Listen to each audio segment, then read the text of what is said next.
झनक ने फिर देखा उसी आदमी को जिसने चुराया अर्शी का बच्चा।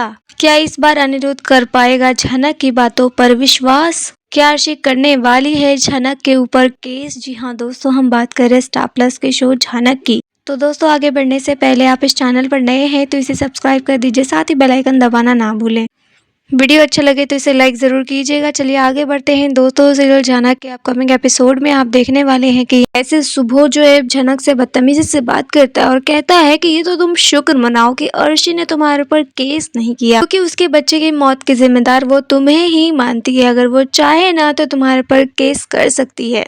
तो यहाँ पे झनक भी कहती है कि आप लोगों को भले ही लगता हो कि उस बच्चे की मौत हो गई है, लेकिन बच्चा मरा नहीं है, बच्चा जिंदा है और मैं उसे एक दिन जरूर ढूंढ के लाऊंगी। और रही बात अर्शी दीदी की, तो अर्शी दीदी को जो करना है वो कर सकती है, उन्हें किसने ही रोका है। साथ ही आप ये भी देखने वाले हैं कि बिपाशा जो है घर से कुछ काम बोलकर चली जाती है और वो मिलने सीधे अपने बाप से गई होती है। जी हाँ, वो अपने पिता से मिलने के लिए गई होती है और कहती है मैं आपको एक लड़की दूंगी, उसके बाद आप मेरा पीछा छोड़ देना। दोस्तों, यहाँ पे जिस लड़की की बात वो कर रही है ना, वो झनक ही है। झनक के बारे में वो सारी डिटेल अपने बाप को दे देने वाली है। उसके बाद जो है उसके पिता बहुत कुछ गड़बड़ करने वाले हैं झनक के साथ ही आप ये भी देखने वाले हैं अनिरुद्ध झनक जब बाहर होते हैं तो यहाँ पे झनक उसी व्यक्ति को देख लेती है जिसने अर्शी का बच्चा चुराया होता है। झनक अनिरुद्ध से कहती है कि देखिए, मैं जिस आदमी की बात कर रही थी ना, वो आदमी वहाँ खड़ा है। अनिरुद्ध को तो झनक की बात पे उतना बिलीव नहीं होता, क्योंकि सड़क पे तो कोई भी आ जा सकता है ना, तो इसमें हम ये कैसे मान ले कि यही दोषी है। लेकिन वो इंसान भी झनक अनिरुद्ध को साथ में देखकर और झनक उसे किस तरीके से पॉइंट आउट कर रही है, किस तरीके से उसे घूर रही है, देखकर वो काफी ज्यादा डर जाता है, घबरा जाता है। लेकिन एक चीज की क्लैरिटी उसके मन में अभी भी है। उसकी पत्नी ने उसे कहा था और वो खुद को भी अश्योर है कि अगर झनक ने ज्यादा गड़बड़ी की, वो बच्चे तक पहुंचने की कोशिश की और सच्चाई सबके सामने लाने की कोशिश की,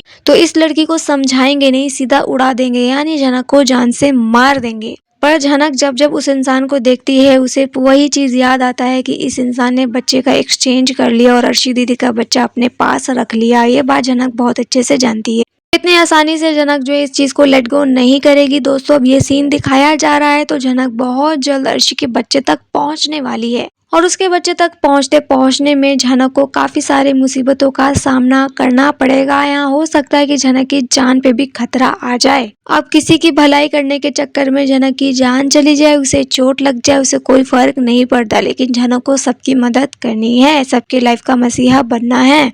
तो बस यहाँ पे सभी लोग उसकी बातों पे विश्वास कर ले, वो जो कह रही है उस पर ट्रस्ट कर ले। तो इस चीज को प्रूव करने के लिए वो जान जो है अपने खतरे में डालने वाली है। अनिरुद्ध से तो वो पहले ही बहुत कुछ कह रही है उस इंसान के बारे में, लेकिन अनिरुद्ध भी उतना यकीन नहीं कर पा रहा झनक की बात को।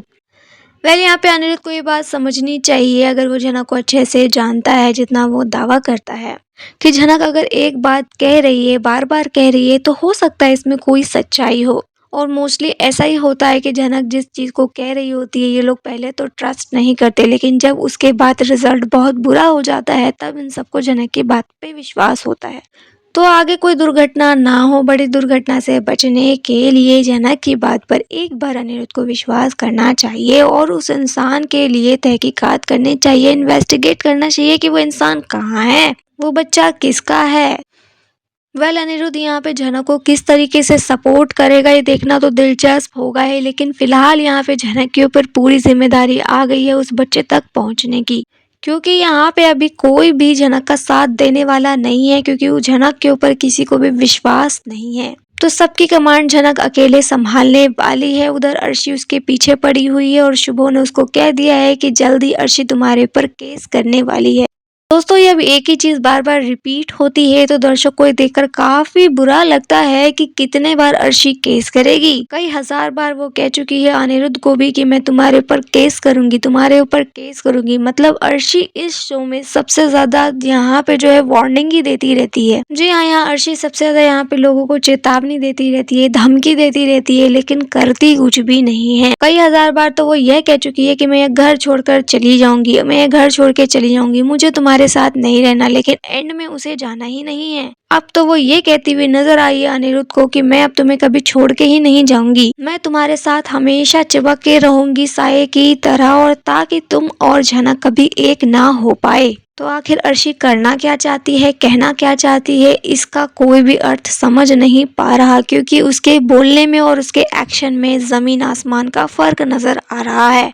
यहाँ सभी लोग सिर्फ धमकियां देते रहते हैं, लेकिन करते कोई कुछ नहीं है, और कुछ भी हो जाए तो उस सब का इल्जाम झनक के ऊपर तो लगना ही है, और सबसे ज्यादा मुसीबत झनक की ही लाइफ में होगी। तो बस झनक की लाइफ में ट्रबल क्रिएट करने के लिए एक और सीन यहाँ पे दिखाया जाने वाला है। उस बच्चे के सीन में आप देखने वाले हैं कि झनक को बहुत गहरी चोट लगने वाली है। यहाँ पे झनक अब पूरी ठान लेगी कि उस बच्चे को मैं ला कर रहूंगी, और वो उस इंसान के पीछे पीछे तक जाने वाली है, उसको फॉलो करने वाली है। और उस व्यक्ति को भी ये लग जाएगा कि झनक जो है मेरे ऊपर नजर रख रही है, अब कुछ तो करना पड़ेगा। तो उसने तो पहले ठाना हुआ है कि झनक को मार देंगे, तो झनक को जान से मारने की वो कोशिश करेगा, लेकिन झनक यहाँ जान से मरेगी नहीं, मतलब उसे जान से नहीं मारा जाएगा, उसको चोट लगेगी, गहरी चोट। हाँ, वो झनक के ऊपर किस तरीके से अटैक करने वाला है, क्या झनक के ऊपर गोलियां चलाएगा, किसी और वेपन से झनक के ऊपर अटैक करने वाला है, या फिर यहाँ पे वो कर लेगा झनक का किडनैप। दोस्तों कुछ भी हो सकता है, शो के अंदर किसका कनेक्शन किसके साथ है अभी कुछ भी पता नहीं है। हो सकता है कि ये इंसान शायद कुलभूषण से मिला हो, ये बंदा कुलभूषण का ही आदमी हो, और अगर ये कुलभूषण का आदमी है तो फिर तो बहुत सही है झनक को पकड़ना, उसको पकड़ के वो कर देगा कुलभूषण के हवाले, और कुलभूषण उसके बाद झनक के साथ क्या करेगा ये देखना तो काफी दिलचस्प होगा। और उसके बाद क्या झनक उसके चुंगल से निकल पाएगी या नहीं निकल पाएगी। और उसके बाद दोस्तों जब यहाँ पे झनक और अनिरुद्ध को ये पता चलेगा कि इन सब के पीछे विपाशा भाभी का भी हाथ है, विपाशा भाभी जो है अपने पिता के साथ मिलकर झनक को फंसवाई है। आपको तो ऑलरेडी लालची दिखाया ही जा रहा है, उसको बस औरतें चाहिए, तो यहाँ पे झनक को उसने आगे कर दिया अपनी इज्जत बचाने के लिए, अपनी फैमिली को बचाने के लिए, अपना रिश्ता बचाने के लिए विपाशा ने मासूम झनक को कर दिया है उसके हवाले। तो विपाशा की जब यह करतूत सबके सामने आएगी तो झनक और अनिरुद्ध को कितना बड़ा धक्का लगेगा ये देखना काफी ज्यादा दिलचस्प होने वाला है। विपाशा यहाँ पे झनक की जिंदगी में प्रॉब्लम तो क्रिएट कर ही देगी, लेकिन ये देखना भी दिलचस्प होगा कि ये सब करने के बाद क्या विपाशा की लाइफ ठीक हो पाएगी। मतलब उसका पति उसे अपने साथ नहीं रखना चाहता, डाइवोर्स देना चाहता है, और झनक ने उनके रिश्ते को बचाने की कोशिश की, तो यहाँ विपाशा ने झनक को ही बलि का बकरा बना दिया। तो क्या ये सब करने के बाद विपाशा का रिश्ता सुधर पाएगा लाल के साथ, क्या लाल विपाशा फिर से एक हो पाएंगे। दोस्तों बहुत कुछ होने वाला है अपकमिंग एपिसोड में, लेकिन फिलहाल इस बारे में आपकी क्या राय है आप हमें कमेंट में बताइए। वीडियो अच्छा लगे तो इसे लाइक कीजिए, सब्सक्राइब कीजिए फॉर मोर अपडेट। धन्यवाद।